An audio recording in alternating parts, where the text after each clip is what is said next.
Je n'étais pas allé au refuge pour adopter un chien. Non.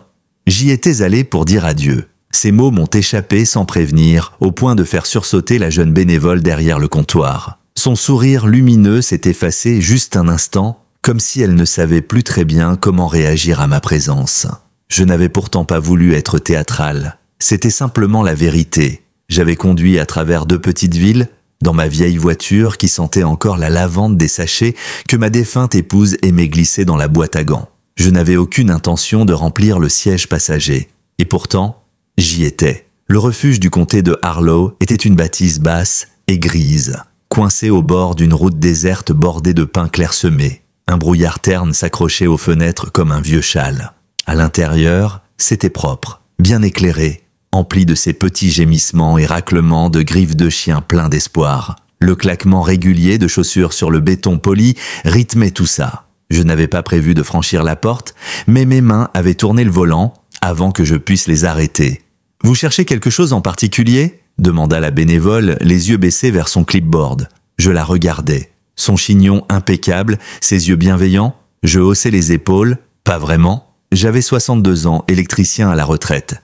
Je vivais seul dans une petite maison sur Willow Drive. Le genre de maison avec des marches grinçantes et un jardin modeste qui faisait toujours la tête. Ma fille m'appelait 1 fois par semaine et mes voisins me faisaient signe de temps en temps. Mais la plupart du temps, la maison était devenue trop silencieuse. Elle m'indiqua d'un geste le couloir à droite. « N'hésitez pas à faire un tour dans les chenils. Je répondrai à vos questions après. » Je hochai la tête. Mes pieds bougèrent avant même que j'y pense. Des rangées de chiens me fixaient derrière les grilles, certains aboyant à tout rompre, d'autres immobiles et muets. Un golden retriever remuait la queue si fort qu'elle battait la cloison. 2 beagles hurlaient en chœur. Chaque cage avait une fiche. Quelques mots griffonnés en noir, sociable, plein d'énergie, propre, pas compatible avec les chats. Mes yeux glissaient dessus comme si je lisais des annonces qui ne me concernaient pas. Jusqu'à ce que je la voie, tout au bout, sur la gauche, une chienne noire, maigre, les yeux bruns comme la terre après la pluie, qui ne leva à peine la tête quand j'approchais.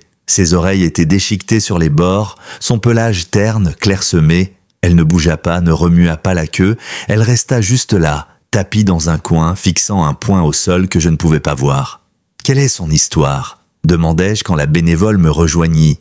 Elle jeta un œil à l'affiche sur la cage. « Elle s'appelle Molly. Elle est arrivée il y a 6 semaines. On l'a trouvée derrière une station-service sur la route 18. Pas de collier, pas de puce.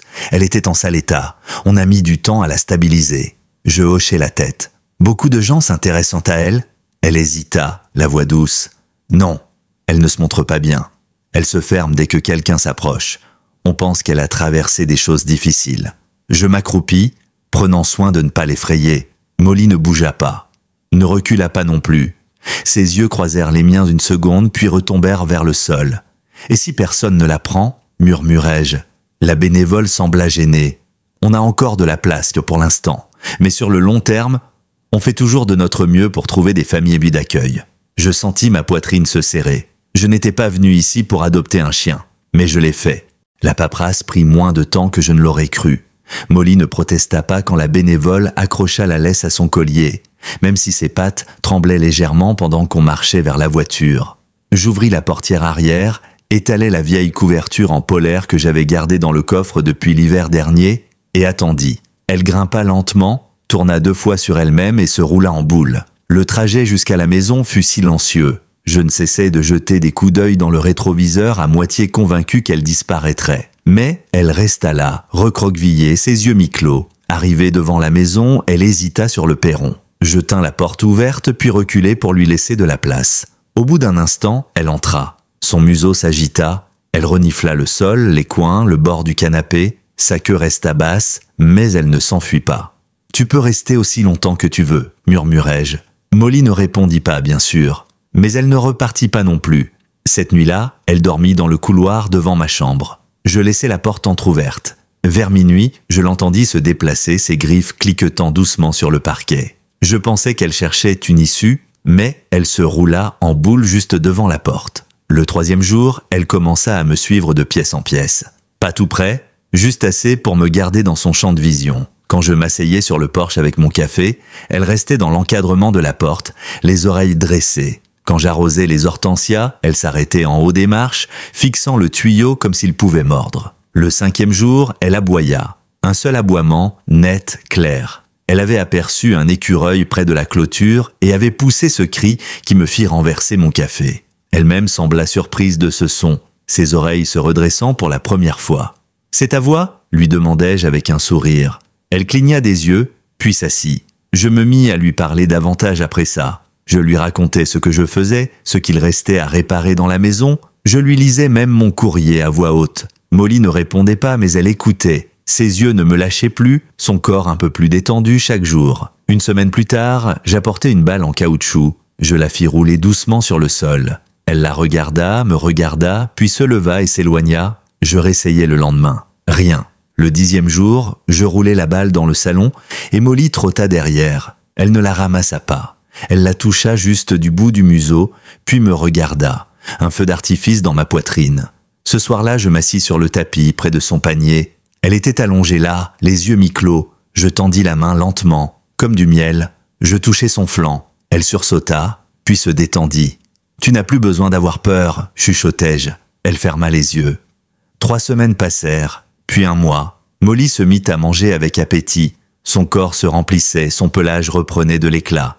Elle dormait désormais sur le tapis près du canapé. Puis un soir, elle sauta à côté de moi. Elle ne resta pas longtemps. Mais c'était quelque chose, chaque petit geste était une victoire. Une léchouille sur la main, un coup de museau dans mon bras quand je cessais de la caresser. Elle n'était plus la même chienne que celle que j'avais rencontrée au refuge. D'habitude, je mentais, mais pas ce jour-là. « Ça vient ?» Molly aide beaucoup. Un léger sourire se dessina sur son visage. « Je croyais pas que tu reprendrais un chien après Daisy. » Je baissai les yeux. « Moi non plus. » Amanda resta à 2 bonnes heures. Elle ne posa pas plus de questions. On but notre café assis dans le salon, Molly allongée à mes pieds. À un moment, Amanda laissa traîner sa main près de son dos. Molly la renifla sans reculer. C'était comme un petit miracle. Quand elle repartit, je restai un moment sur le seuil. La maison n'était plus aussi vide qu'avant. Molly me suivit à l'intérieur sans hésiter. Ce soir-là, un truc curieux se produisit. Je triais de vieux outils dans le garage, décidant lesquels garder, lesquels jeter. Molly s'était installée près de la porte entr'ouverte, le museau levé, humant l'air frais. Elle n'aimait pas le bruit des marteaux ni du métal, mais elle restait là, proche. Je laissai tomber une clé plate, le bruit résonna sur le béton. Molly sursauta, se leva d'un bond, mais elle ne fuit pas. Elle resta là, le souffle plus rapide, puis, au bout d'un moment, se recoucha, les yeux rivés sur moi. « Désolé », j'y dis en ramassant la clé. Je réalise pas toujours à quel point tout peut être bruyant. Je me mis à fredonner une petite chanson que ma femme avait l'habitude de chantonner en pliant le linge. Molly inclina la tête. « Pas mal, hein ?» demandai-je en souriant. Elle aboya une seule fois. J'éclatai de rire, obligé de m'asseoir pour reprendre mon souffle. Les jours suivants se succédèrent, paisibles. Molly se déplaçait plus librement dans la maison.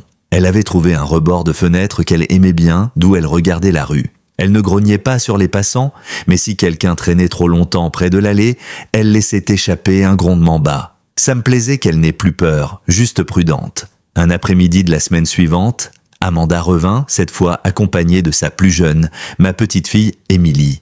Émilie avait 6 ans et je ne m'étais pas attendu à voir son énergie débouler sur le perron. Elle grimpa les marches d'un pas décidé, son petit sac à dos rebondissant dans son dos. « Papy !» cria-t-elle, se jetant dans mes bras. Je l'attrapais avec un sourire. Je me penchai à sa hauteur. « On a une nouvelle amie à la maison. » Elle ouvrit de grands yeux. « C'est qui ?»« Elle s'appelle Molly. Elle est un peu timide. » Amanda arriva derrière, la voix douce mais ferme. « Doucement, Émilie. On parle doucement pour que Molly se sente en sécurité. » Dans le salon, Molly nous attendait, assise sur son tapis. Elle ne bougea pas quand Émilie entra, mais ses oreilles se couchèrent légèrement. Émilie s'accroupit à environ 2 mètres, ses mains jointes sur ses genoux. « Bonjour Molly », murmura-t-elle. « T'es vraiment jolie. » Molly cligna des yeux et posa sa tête sur ses pattes. « C'est bon signe », dis-je à Émilie qui se retourna avec un sourire satisfait. Amanda hocha la tête. On passa l'après-midi tous les 4. Molly gardait ses distances, avec Émilie la reniflant furtivement de temps en temps, mais sans jamais se rapprocher complètement. Quand Émilie laissa tomber un morceau de jambon sur le tapis, Molly bondit pour l'attraper et recula aussitôt avec son trésor. Amanda éclata de rire. On dirait qu'on a trouvé son péché mignon. Quand elles partirent, Molly tourna dans le salon quelques minutes, comme pour chercher Émilie.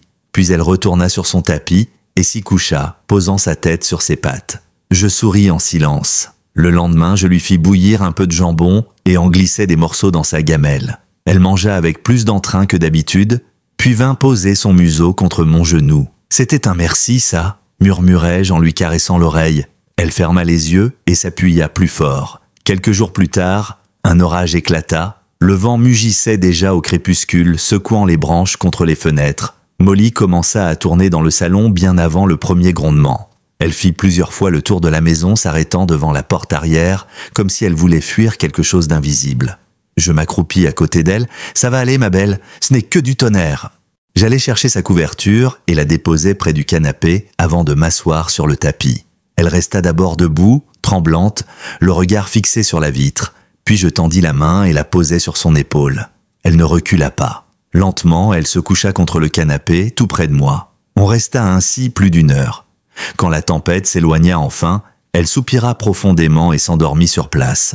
Après cette nuit-là, quelque chose avait changé. Molly se mit à me suivre plus près dans la maison, frôlant parfois ma jambe quand je passais d'une pièce à l'autre. Elle dormait presque toujours dans ma chambre désormais, blottie au bout du lit. Son regard était plus vif, sa queue plus prompte à battre. Puis, un mardi après-midi, elle me surprit encore. Je bricolais dans le jardin, arrachant des mauvaises herbes le long des plates-bandes. Molly, comme à son habitude, se tenait non loin, allongée dans l'herbe. Soudain, elle se leva et se mit à creuser frénétiquement au pied de la clôture. Intrigué, je m'approchai et me penchai. Dans la terre, elle avait mis à jour une petite médaille en métal cabossée et couverte de rouille. Je la nettoyais du bout des doigts. On y lisait à peine un nom, Tucker.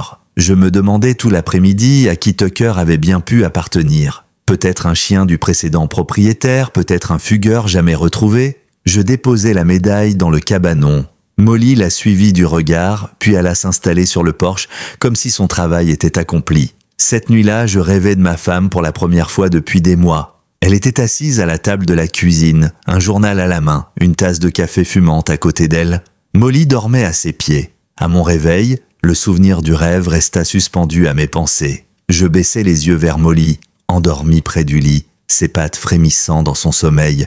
Je souris, puis je me levai et allai préparer le café. Ce jour-là, je décidai qu'on irait marcher plus loin que d'habitude, au-delà du sentier du lac, dans le bois qui longeait la vieille route du moulin. Molly tirait doucement sur la laisse, la queue frémissante d'anticipation. La lumière dorée filtrait à travers les branches. Dans une clairière, je m'assis sur un banc incliné, usé par les années. Molly renifla l'air avant de se coucher à mes pieds. On entendit des pas. Un jogger passa en soufflant, écouteurs vissés aux oreilles. Molly se raidit, ses oreilles suivant le mouvement, mais elle ne bougea pas. Je lui caressai la tête. « Tu deviens courageuse ?» Elle souffla doucement. Sur le chemin du retour, on croisa une petite famille. Les enfants nous montrèrent du doigt en riant. La petite fille demanda timidement « Je peux la caresser ?» Je me baissai attendant la réaction de Molly. Elle observa les enfants, puis me regarda. « C'est d'accord » murmurai-je. Elle fit un pas en avant. Le petit garçon tendit la main. Molly la renifla et le laissa lui gratter la tête. « Elle est trop douce !» s'exclama la fillette. La queue de Molly battit 2 fois. De retour à la maison, elle se laissa tomber sur son tapis, laissant échapper le plus grand soupir que j'ai jamais entendu. Je ris en m'asseyant à côté d'elle. « Sacrée journée, hein ?» Elle roula sur le flanc, complètement détendue. Plus tard, Amanda appela. Émilie n'arrêtait pas de parler de Molly, m'expliqua-t-elle. Elle voulait dessiner son portrait pour l'école. « Elle peut venir la voir quand elle veut, dis-je. Ça me ferait plaisir. » Amanda marqua une pause. « Tu as l'air bien, papa. Tu as l'air plus léger. » Je regardais Molly, endormie sur le canapé, son jouet coincé sous son menton. Je me sens plus léger. Le lendemain matin apporta une nouvelle surprise. Molly aboya, pas après un bruit suspect, ni après le facteur. Non, elle aboya pour dire « Ici, c'est chez moi ». Une sorte d'aboiement protecteur, assuré. En ouvrant la porte, le facteur sourit. « Nouveau chien ?» demanda-t-il. « En quelque sorte. Ça fait déjà un moment qu'elle est là. » Il hocha la tête. « Elle a une sacrée voix. » Je baissai les yeux vers Molly. Elle commence à la trouver. Elle se tenait bien droite, la queue haute, le regard brillant. Et soudain, je compris. Molly n'était plus seulement en train de s'habituer. Elle était en train de revendiquer cet endroit comme le sien. La première fois que Molly aboya contre l'aspirateur, je ne pus m'empêcher de sourire. Ce n'était pas tant l'aboiement lui-même, fort, sec, suivi d'un rapide repli derrière le canapé, que ce qu'il signifiait. Quelques semaines plus tôt, elle se serait simplement éclipsée, queue basse, tête baissée. Mais ce jour-là, elle avait tenu sa position et s'était même autorisée à exprimer son désaccord avant de se réfugier prudemment. Je coupai l'aspirateur et me penchai au-dessus du dossier du canapé. Molly en sortit la tête, oreille dressée, queue battant légèrement. Je m'accroupis et lui tendis la main. « Alors, tu lui as montré qui commandait, hein ?» Elle avança doucement pour me la toucher du bout du museau. Les jours commencèrent à suivre une cadence agréable.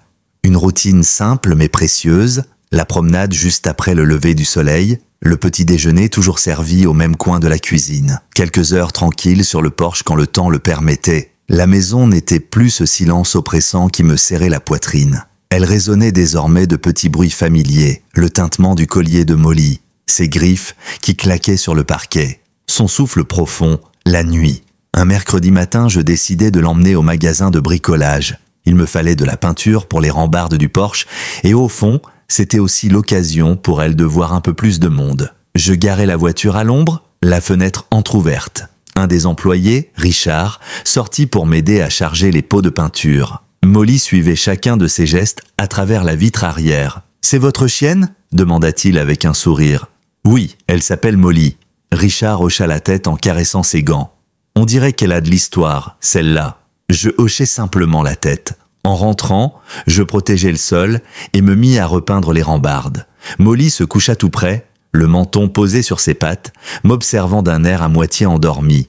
À un moment, elle poussa un soupir qui ressemblait presque à un râle humain. Je me tournai vers elle et éclatai de rire en la voyant allongée sur le dos, complètement détendue. Le lendemain après-midi, Amanda et Émilie passèrent à l'improviste. Émilie bondit hors de la voiture, une boîte remplie de crayons de couleur et de feuilles sous le bras. « Papy, j'ai fait un dessin de Molly !» cria-t-elle en courant vers la maison. Amanda, derrière elle, lui murmura gentiment « Doucement, Émilie !»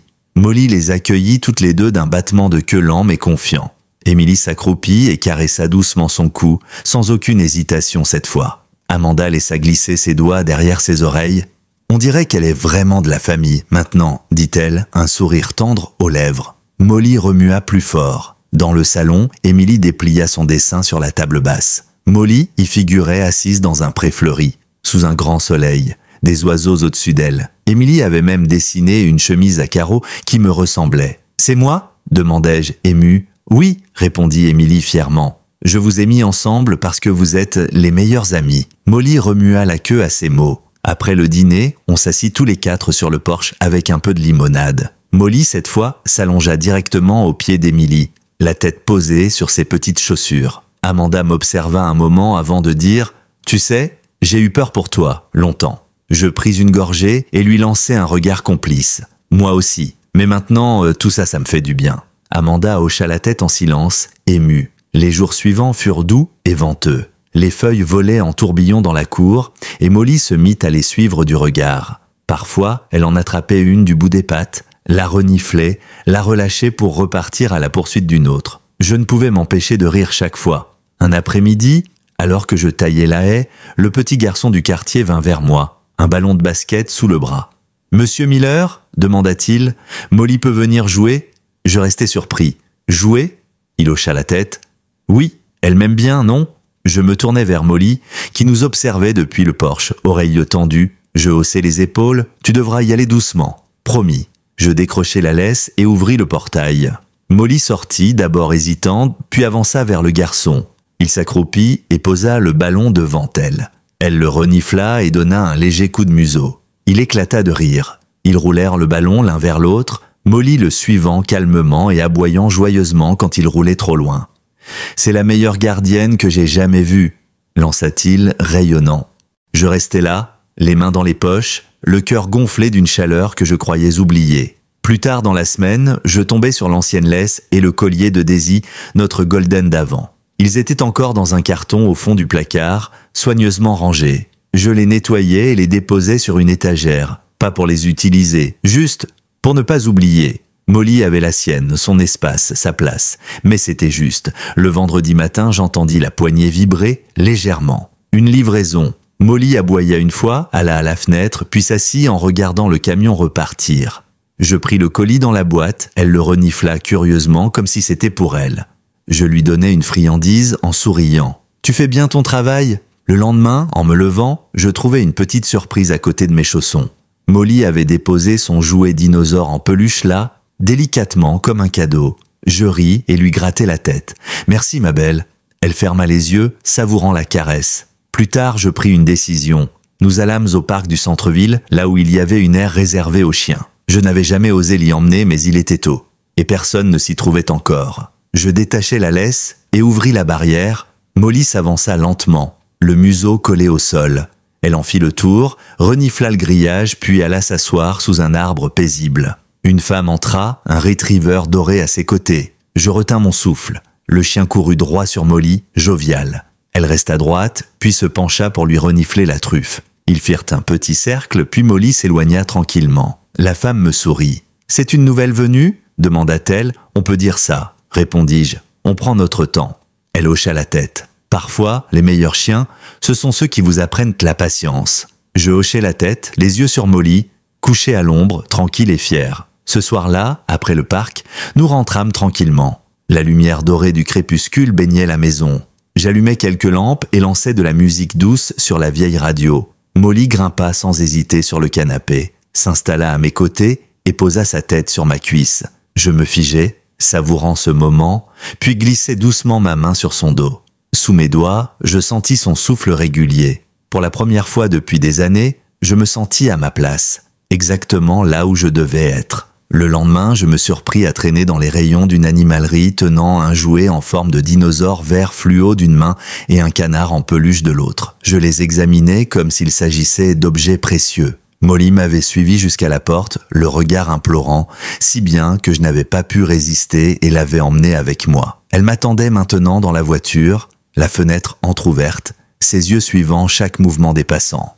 Finalement, je pris les deux jouets. De retour à la maison, elle ignora totalement le canard mais attrapa délicatement le dinosaure entre ses dents avant d'aller s'installer sur son tapis au pied de la fenêtre. Elle le mâchouilla avec une étrange concentration, le petit sifflement du jouet semblant la fasciner. En la regardant, je sentis quelque chose en moi se détendre, une sensation que je croyais perdue depuis longtemps. Elle avait pris ce jouet comme elle avait pris sa place dans la maison, sans demander la permission, mais sans jamais s'imposer. Le week-end suivant, Amanda revint avec Emily. Cette fois, la petite fille tenait un sac aux couleurs de Noël. Elle se précipita vers moi, le souffle court. « Papy, on a choisi un pull pour Molly. » Amanda, derrière elle, souriait d'un air complice. Le pull était rouge et vert, doux, à peine ajusté. Molly se laissa habiller avec une patience exemplaire pendant qu'Emily tirait sur les manches pour les ajuster. Une fois prête, elle trotta jusqu'au miroir et se contempla longuement, sa queue balayant le sol. Emily gloussa. « Elle sait qu'elle est jolie. » Molly aboya légèrement, presque en guise d'accord. Après leur départ, je repliai soigneusement le pull et le rangeai dans le tiroir de l'entrée. Ça me fit drôle de songer aux fêtes à venir, de m'imaginer la maison illuminée, remplie de rires, et Molly y prenant sa place naturellement. Elle faisait déjà partie de tout. Partout où je posais les yeux, elle laissait une trace. Des poils accrochés à ma chemise, la gamelle au coin de la cuisine, ses empreintes dans le jardin. Elle était là. Elle était chez elle. Le matin suivant, je la retrouvais perchée sur le rebord de la fenêtre du salon. Ses pattes rentraient sous elle, la tête tournée vers la rue. C'était devenu son poste d'observation favori. Elle surveillait les passants, les oiseaux, le ciel. Je passais près d'elle. « Tu montes la garde maintenant ?» dis-je en souriant. Elle me répondit d'un petit coup de queue contre le bois, comme un tambourin discret. Décembre s'était installé doucement. Les nuits plus longues, les matins plus frais. La routine s'était enrichie de petits plaisirs. Marcher emmitouflé dans une écharpe, boire du cidre chaud sur le porche en fin d'après-midi, lire tranquillement avec Molly couchée à mes pieds. Amanda m'appelait plus souvent. Emily, paraît-il, passait son temps à dessiner Molly sous toutes les formes. Molly en super-héroïne, Molly à l'école, Molly avec une cape et des ailes. Amanda a promis de repasser avant Noël. Un après-midi, je retournais à la quincaillerie pour acheter des guirlandes supplémentaires et quelques crochets. Richard, le vendeur, caressa doucement la tête de Molly. « Elle est différente maintenant. » Je hochai la tête. « Oui, elle a changé. » On déambula dans les allées ensemble. Molly marchait calmement à mes côtés, ses griffes claquant sur le linoléum. Elle ne sursauta même pas quand un marteau tomba bruyamment dans une autre allée. Elle leva la tête, observa, puis reprit sa route. Elle n'avait plus peur du monde, elle l'étudiait. Sur le chemin du retour, je baissai sa vitre. Le vent lui ébouriffait la fourrure et elle fermait les yeux, savourant la brise. En rentrant, je pris mon carnet, celui dans lequel je notais toutes ces premières fois, et y ajoutai une ligne. Parfois, la brise suffit. Le lendemain, je décorais la rambarde du porche en fredonnant un vieux chant de Noël que ma femme aimait. Quand je descendis de l'escabeau, Molly était assise en bas, à m'attendre, comme pour me dire qu'elle approuvait. Ce soir-là, je posai le carnet ouvert sur la table. Molly vint le renifler, puis posa son museau sur la page. Je souris. « Oui, celui-là aussi, il est pour toi. » Le matin suivant, la sonnette retentit. Molly aboya une fois sèchement, avant d'aller s'asseoir devant la porte. Sur le perron, un grand carton m'attendait. L'étiquette portait le nom d'Amanda. À l'intérieur, des paquets enveloppés de papier à flocons et un mot écrit à la main. « Pour toi et Molly.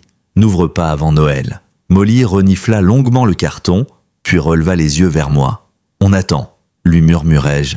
Elle s'assit, docile, comme une sentinelle. Je pris une photo d'elle avec le carton. Sur le cliché, elle me fixait avec ses grands yeux brillants. Et je me rendis compte qu'elle rayonnait. Cet après-midi-là, on alla marcher dans le parc enneigé. Molly trottait joyeusement, laissant des traces dans la poudreuse.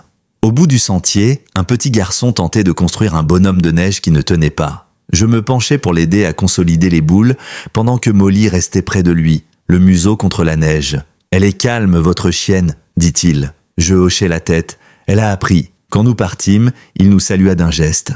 De retour chez moi, j'écrivis une nouvelle ligne dans le carnet. Même quand la neige est trop légère, il faut être là. Le soir, en épluchant des légumes pour la soupe, je racontais à Molly mes souvenirs d'hiver passés. Elle m'écoutait, blottie contre le radiateur, ses yeux pleins de compréhension. Je m'arrêtai un instant et lui caressai la tête. C'est le plus bel hiver que j'ai connu depuis longtemps. Elle me lécha le poignet doucement. Et à chaque jour qui passait, je sentais que nous n'avions pas encore fini, que notre histoire ne faisait que commencer. Le lendemain matin, alors que je buvais mon café en lisant le journal, un aboiement bref, clair et assuré retentit dans l'entrée. Molly s'était postée devant la fenêtre, son écharpe rouge offerte par Émilie la veille encore nouée autour de son cou. Je me levai pour voir ce qui avait attiré son attention. Dehors, le facteur glissait une pile de lettres dans la boîte et Molly le fixait, oreille dressée. Quand je sortis chercher le courrier, il me sourit en me voyant. « Elle a une belle voix, votre chienne. Elle monte la garde, hein ?» Je hochai la tête, la main glissée dans ma poche. Elle a trouvé sa voix, oui. Ce même après-midi, le garçon du voisinage frappa timidement à la porte, un petit paquet dans ses mains. Je l'ouvris, surpris. Il me tendit le paquet avec un sourire timide. Ma grand-mère m'a aidé, c'est pour Molly, pour qu'elle n'ait pas froid. À l'intérieur, soigneusement pliée, il y avait une écharpe rouge tricotée à la main. Je la passai doucement autour du cou de Molly. Elle resta parfaitement immobile, presque fière. Puis elle trotta jusqu'au miroir et inclina la tête en se regardant. Je souris, ému. « Merci », dis-je au garçon. « Elle va la porter tous les jours. » Quelques jours plus tard, Amanda m'appela. « Émilie demande si on peut faire une photo de famille avec Molly cette année. On apporte l'appareil dimanche. » Je sentis mon cœur se serrer. Ça me ferait plaisir. Quand elles arrivèrent, Émilie se précipita à genoux dans le salon et passa ses bras autour du cou de Molly, qui, cette fois, l'accueillit d'un lent battement de queue. Amanda installa le trépied devant le sapin. La lumière des guirlandes colorait la pièce d'une lueur chaude. Je m'installai entre Émilie et Molly, ma main posée sur son dos. Le déclencheur cliqua doucement. Amanda vérifia l'écran de l'appareil et sourit. « C'est parfait. » Émilie se pencha vers Molly. « T'es vraiment de la famille maintenant. » Après leur départ, je glissai un tirage de la photo dans un cadre que je posais près de la porte d'entrée. Je gardai un autre exemplaire dans mon carnet entre deux pages déjà noircies de souvenirs. Les jours s'égrenaient lentement. Molly avait pris possession de la maison, de la cour, du quartier. Dans la rue, on me saluait différemment maintenant. Elle était connue. Dans le parc, les enfants venaient timidement la caresser. Elle restait calme, presque majestueuse, posant parfois son museau dans la main d'un inconnu. Un soir, je retrouvai dans un carton une vieille boîte de décoration. Parmi les guirlandes emmêlées, un bas de Noël brodé du nom de ma femme. Je le regardai longuement. Puis je sortis un autre bas, tout simple, rouge uni, et je pris l'aiguille et le fil. Quelques minutes plus tard, le nom Molly s'y dessinait en lettres argentées. Je les accrochai tous les deux côte à côte sur la cheminée. Les jours suivants apportèrent leur lot de petits bonheurs. Une boule en argile dorée modelée par Émilie avec l'empreinte de patte de Molly, une carte du facteur disant combien il aimait voir Molly l'accueillir le matin, un jouet neuf en forme d'os offert par Amanda. Puis, au matin de Noël, la maison baignait dans un silence apaisant, interrompu seulement par le bruissement du vent sous la porte. Molly dormait à mes pieds, son jouet en peluche serré entre ses pattes. Je me levai, fis couler le café et pris le colis qu'Amanda avait envoyé. À l'intérieur, un bonnet en laine pour moi, un mug peint à la main avec le visage de Molly, et pour elle, une couverture douce et un collier vert forêt brodé de son nom en argent. Je le lui passai doucement autour du cou. Elle resta parfaitement immobile, puis posa sa tête contre ma poitrine. Ce soir-là, nous nous installâmes sur le porche pour regarder la neige tomber doucement. Je glissai un bras autour d'elle. « Tu sais, je croyais pas que cette maison pourrait redevenir un foyer. Mais tu m'as prouvé le contraire, tu m'as ramené ici. » Elle leva les yeux vers moi, ses pupilles pleines de lumière. Je baissai la tête et l'embrassai entre les oreilles. Quand nous rentrâmes, je pris le carnet et écrivis en bas de la page 10. Guérir ne veut pas dire oublier. 11. On est toujours capable d'aimer. 12. Parfois, c'est le foyer qui vous attend, pas l'inverse. Je refermai le carnet et le posai sur la table. Molly grimpa à côté de moi, posa sa tête sur ma poitrine et poussa un long soupir tranquille. Et pour la première fois depuis longtemps, je ne sentis plus aucun vide, parce qu'elle était là, et moi aussi. Les jours qui suivirent Noël furent d'une douceur inattendue. Le vent froid balayait encore la rue, mais dans la maison, il faisait chaud. Molly avait trouvé un nouveau poste d'observation, le large rebord de la fenêtre du salon. Elle sautait dessus le matin après le petit déjeuner, s'y installait en boule et observait le quartier à travers les vitres couvertes d'une fine buée. Chaque passant, chaque oiseau, chaque flocon semblait attirer son attention. Et quand je passais à côté d'elle, elle me gratifiait d'un lent battement de queue contre le bois. Décembre s'acheva doucement. Les guirlandes encore accrochées aux porches du voisinage et les pelouses décorées de rennes lumineux et d'étoiles scintillantes. Avant, ces décorations m'avaient toujours serré la gorge, comme un rappel de tout ce que j'avais perdu. Mais cette année, c'était différent. Un matin, Amanda appela pour confirmer qu'elle passerait avec Émilie dans quelques jours pour ranger Noël ensemble. Émilie veut aussi apporter un autre dessin pour Molly. Elle ne parle plus que d'elle. Je souris en raccrochant. Molly, assise près de la porte, inclina la tête, comme si elle avait entendu son nom. Le jour venu, Émilie surgit du camion familial, les joues rosies par le froid, un sac de biscuits dans les bras. Molly l'attendait déjà sur le seuil, son écharpe rouge tricotée autour du cou, et remua la queue dès qu'elle aperçut la fillette. Émilie se mit à genoux dans la neige, sans crainte, et entoura Molly de ses bras. « Je t'ai manqué ?» lui chuchota-t-elle à l'oreille. À l'intérieur, nous démontâmes le sapin ensemble, et Émilie apporta son dernier dessin. Molly debout, au sommet d'une colline enneigée, entourée d'oiseaux et d'arbres scintillants, une petite cape sur le dos. « Elle devrait être dans une boule à neige comme ça », déclara Émilie, les yeux brillants. Amanda me lança un regard complice par-dessus son épaule. Après leur départ, Molly resta un moment assise devant la porte, le regard fixé sur la route, comme si elle attendait déjà leur prochaine visite. Je m'accroupis à côté d'elle. « Ils reviendront, ne t'en fais pas. » Elle posa son museau contre mon genou, apaisée. Les jours suivants furent marqués par une neige légère. Molly adorait ça. Elle sortait dès l'aube, tête levée vers le ciel, essayant d'attraper les flocons avec sa truffe, éternuant parfois quand un flocon la chatouillait. Je riais tout seul, la regardant bondir maladroitement dans la poudreuse, ses pattes soulevant de petits nuages blancs.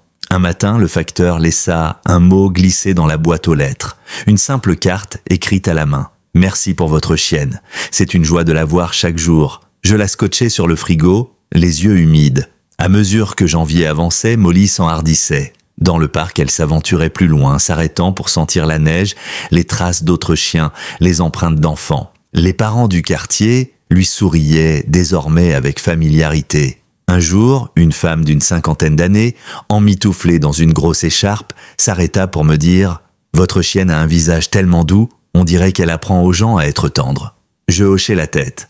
Je crois bien qu'elle m'apprend ça à moi aussi. En rentrant ce soir-là, je pris mon carnet et commençai une nouvelle liste en bas d'une page blanche. Ce que Molly m'apprend, rester immobile quand quelqu'un souffre, écouter avec tout son corps, se lever tôt pour regarder le ciel. On n'a pas besoin de mots pour se faire comprendre. La confiance ne se gagne qu'en centimètres, pas en kilomètres. Ça vaut la peine de courir après la joie. Le matin suivant, je laissai le carnet ouvert sur la table. Molly s'approcha, renifla la page, puis posa doucement son museau dessus. Je souris. Oui, tout ça c'est à toi aussi. Les jours passèrent lentement, comme fondus les uns dans les autres. Chaque matin, Molly m'attendait déjà au pied du lit, la tête levée, la queue battant paresseusement.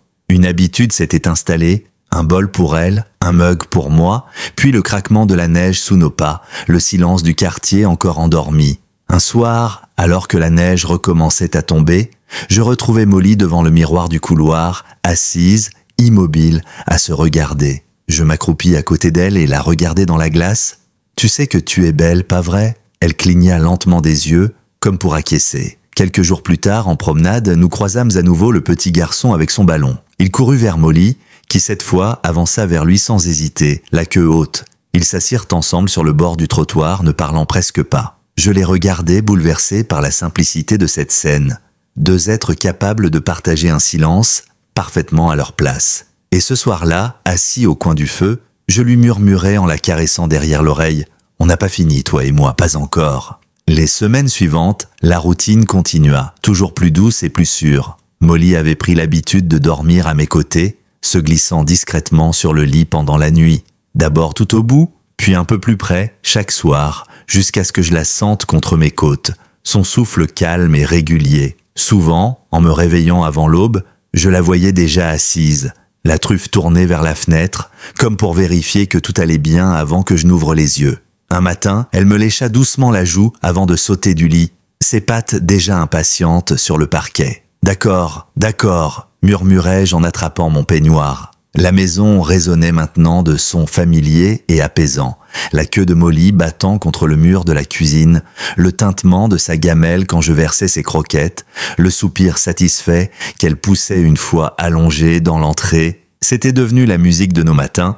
Un après-midi de janvier, Amanda rappela. Émilie insistait pour qu'on refasse une nouvelle photo d'yeux de famille, cette fois avec Molly portant son écharpe rouge et son collier vert flambant neuf. Quand elles arrivèrent, Émilie portait un bloc de dessin sous le bras et, comme toujours, fonça vers Molly en l'appelant. La chienne l'accueillit d'un petit saut joyeux et d'une léchouille sur la joue. « Tu vois, papa ?» dit Amanda en souriant. Elle ne se cache plus. On installa l'appareil photo devant la cheminée allumée, la lumière douce des flammes dansant sur les murs. Molly s'assit fièrement entre nous deux, Émilie accrochée à son cou, moi une main posée sur son dos.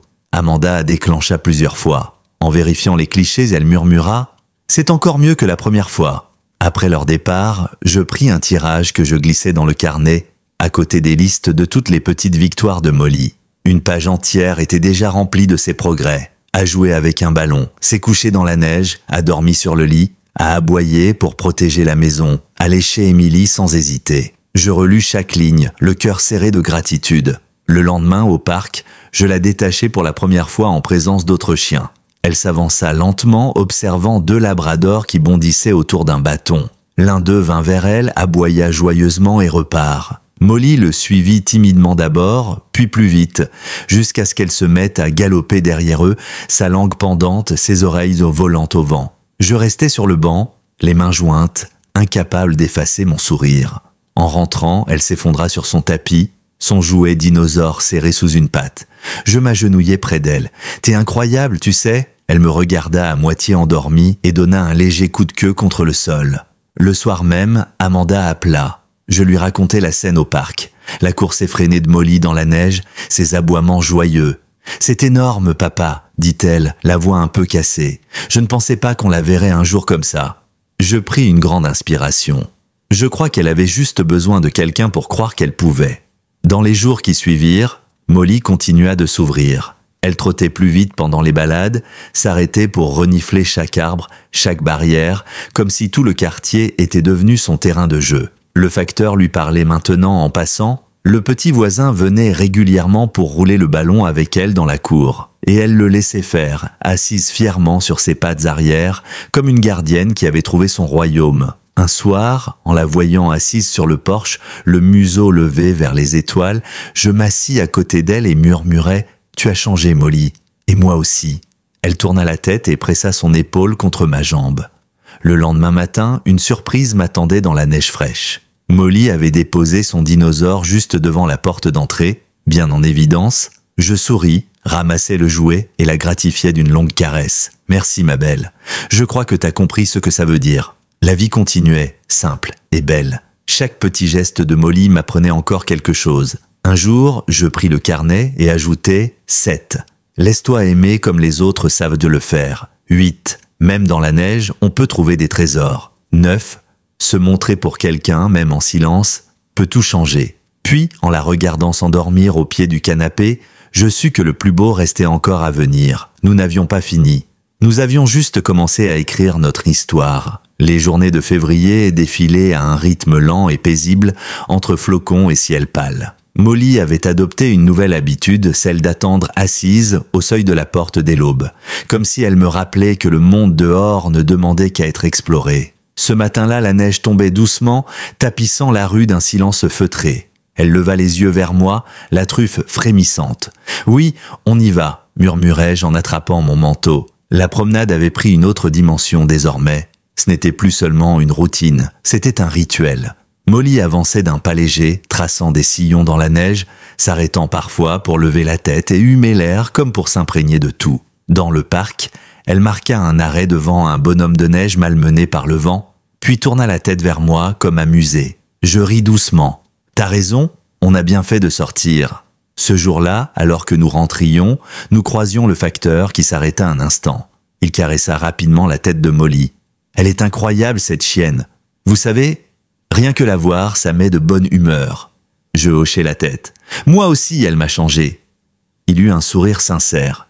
Dans la maison, tout parlait d'elle maintenant. Les traces de ses pattes sèches près de la porte, son jouet dinosaure qui traînait parfois sous la table, sa couverture soigneusement étalée sur son tapis préféré. Et surtout, cette impression que la maison respirait à nouveau. Amanda et Emily passaient plus souvent. La fillette ne se lassait jamais de dessiner Molly dans toutes sortes de postures héroïques.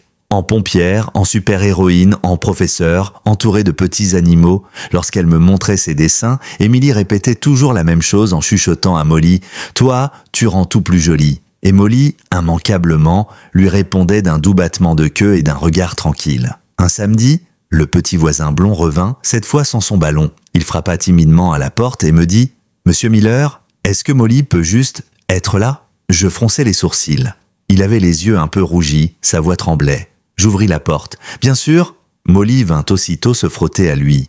Il s'assit sur le perron et elle posa sa tête sur ses genoux. Aucun mot ne fut échangé pendant plusieurs minutes. Mais il repartit en souriant. Cette scène m'ébranla. Je pris mon carnet le soir même et ajoutai une nouvelle ligne. 10.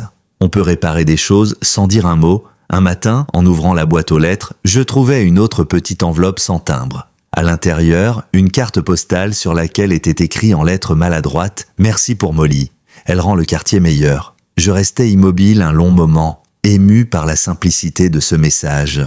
Les promenades au parc étaient redevenues une attraction en elles-mêmes. Les enfants venaient plus facilement vers elle, et Molly se laissait caresser avec douceur. Elle connaissait déjà les chiens des environs, leur aboyant parfois dessus pour jouer, leur courant après avec un mélange d'assurance et de joie. Elle avait trouvé son équilibre entre vigilance et confiance. Un après-midi, Amanda me demanda si Emily pouvait emmener Molly à l'école pour le jour des animaux. J'acceptai, le cœur serré d'émotion. Le matin venu, Molly se laissa passer une petite laisse bleue et trotta dans le hall de l'école comme si elle avait toujours été à sa place.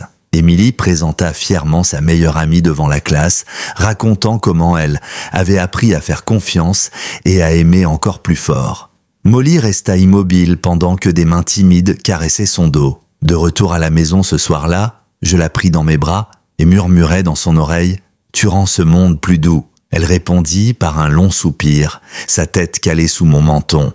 Quelques jours plus tard, le vent se leva, apportant avec lui une neige plus épaisse. Je m'installai au salon, un chocolat chaud dans les mains, pendant que Molly montait la garde sur son rebord de fenêtre. Elle avait grandi, pas en taille, mais en présence. Elle paraissait forte, ancrée. Et moi aussi, à force de la regarder, je me sentais moins fragile.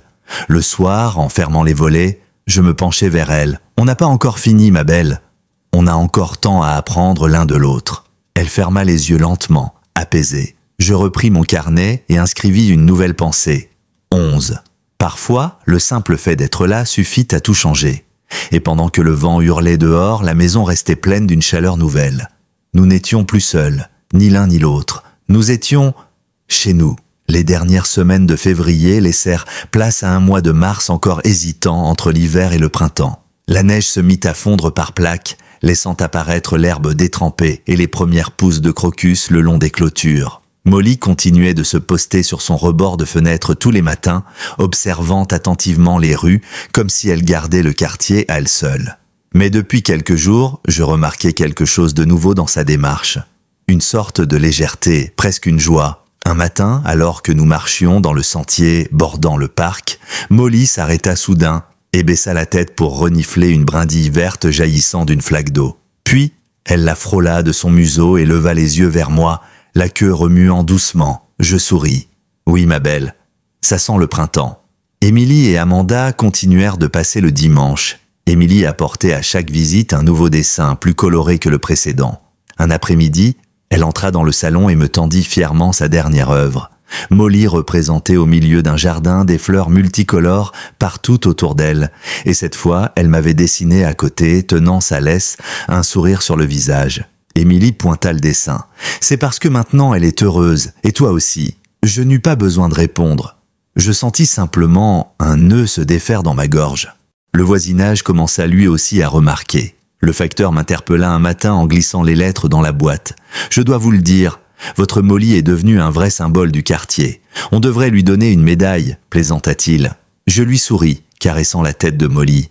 Elle a déjà la mienne. Les promenades étaient plus longues désormais, rythmées par des arrêts réguliers pour que Molly puisse saluer des enfants, sentir un arbuste en fleurs ou simplement profiter d'une brise tiède. Un après-midi, en passant devant la cour de l'école, j'aperçus plusieurs enfants en train de courir. L'un d'eux s'écria « Regardez, c'est Molly !» et tous accoururent vers la clôture pour la caresser à travers les barreaux. Molly resta calme, leur offrant son flanc et ses yeux pleins de douceur. Ce soir-là, je m'assis sur le porche, un plaid sur les genoux. Molly vint se coucher à mes pieds, son dinosaure entre ses pattes. Je caressai distraitement sa nuque. « Tu vois tout ce que tu as fait, ma belle ? Tu as tout réparé. » Elle leva légèrement la tête pour me fixer et donna un léger coup de museau dans ma main comme pour dire « toi aussi ». Puis vint le premier vrai jour de printemps. Le soleil chauffait déjà un peu la peau, les oiseaux piaillaient en haut des pins. Molly courut presque tout le long du sentier, sautant dans les flaques et laissant ses pattes s'enfoncer dans la boue.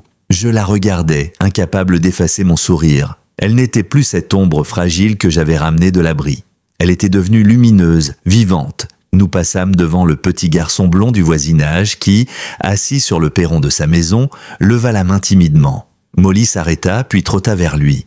Il posa une main sur sa tête et murmura quelque chose que je n'entendis pas. Elle resta à ses côtés un instant, puis revint vers moi, fière et détendue. Ce soir-là, je repris mon carnet et ajoutai une nouvelle ligne. 12. Ce qu'on donne revient toujours, d'une façon ou d'une autre. À mesure que les semaines s'étiraient, la maison elle-même semblait changer. Plus lumineuse, plus vivante, les fenêtres grandes ouvertes laissaient entrer l'air tiède.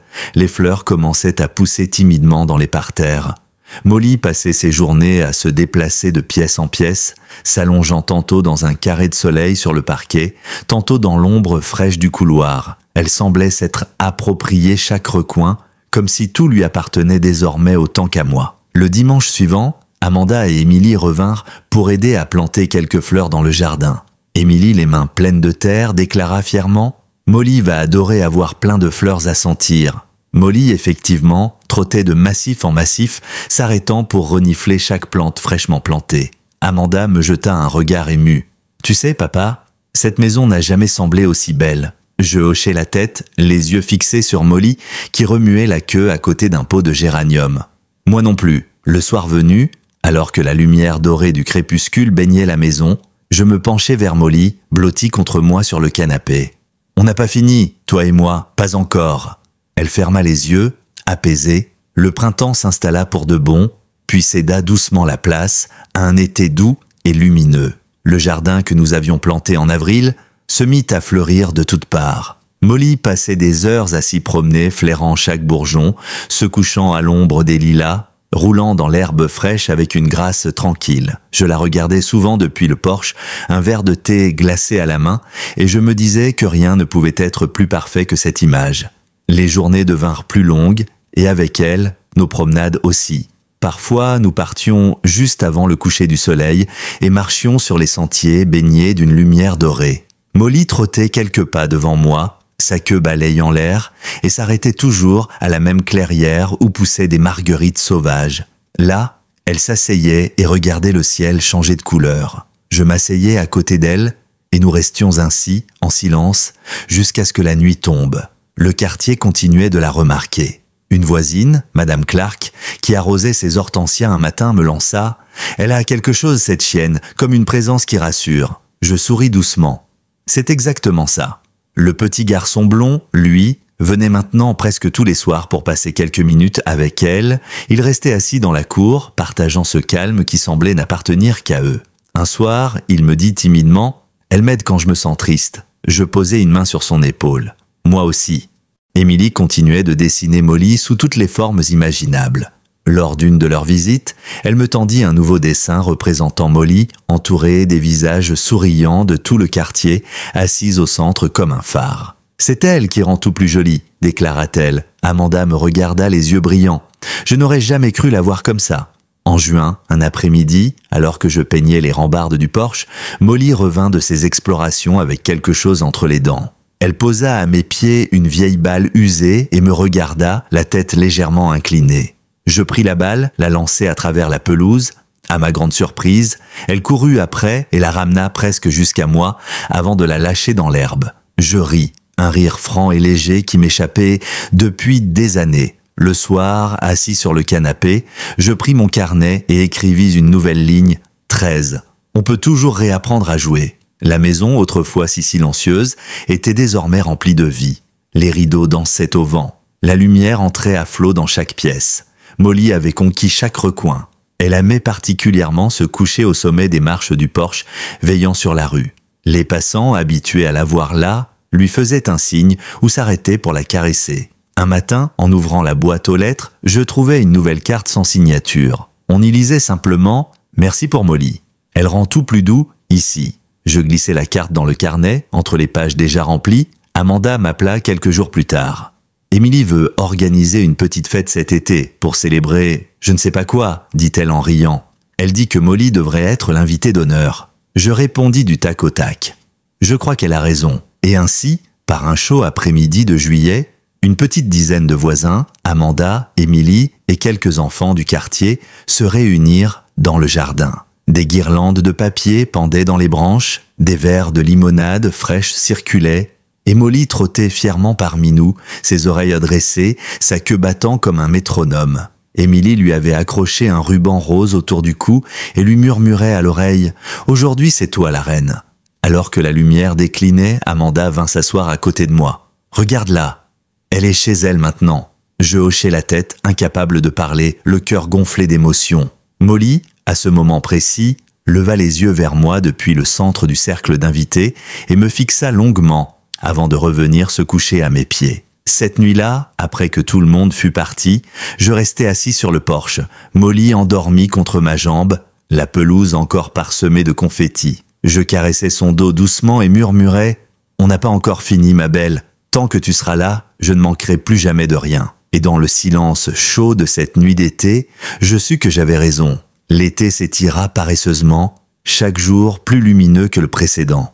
Molly semblait rayonner. Chaque matin, elle bondissait presque hors du lit pour aller retrouver son poste de garde sur le rebord de la fenêtre, la truffe collée contre la vitre, ses yeux suivant les oiseaux qui tournaient dans le ciel et les voisins qui se saluaient d'en bas. Je la regardais et je me disais que jamais je n'aurais cru possible qu'une simple rencontre dans un refuge puisse transformer ma vie à ce point. Un matin d'août, le vent avait déjà pris des accents plus frais. Molly se tenait sur le porche, ses oreilles pointées vers la rue. Je sortis avec une tasse de café fumant et m'assis à côté d'elle. « Tu sens que l'automne approche, hein ?» Elle inclina la tête et posa doucement sa tête contre mon genou. Dans le quartier, on avait fini par la connaître comme la chienne du porche. Le facteur lui laissait parfois une petite friandise en douce. Le garçon blond du voisinage venait encore presque chaque soir pour s'asseoir avec elle dans l'herbe.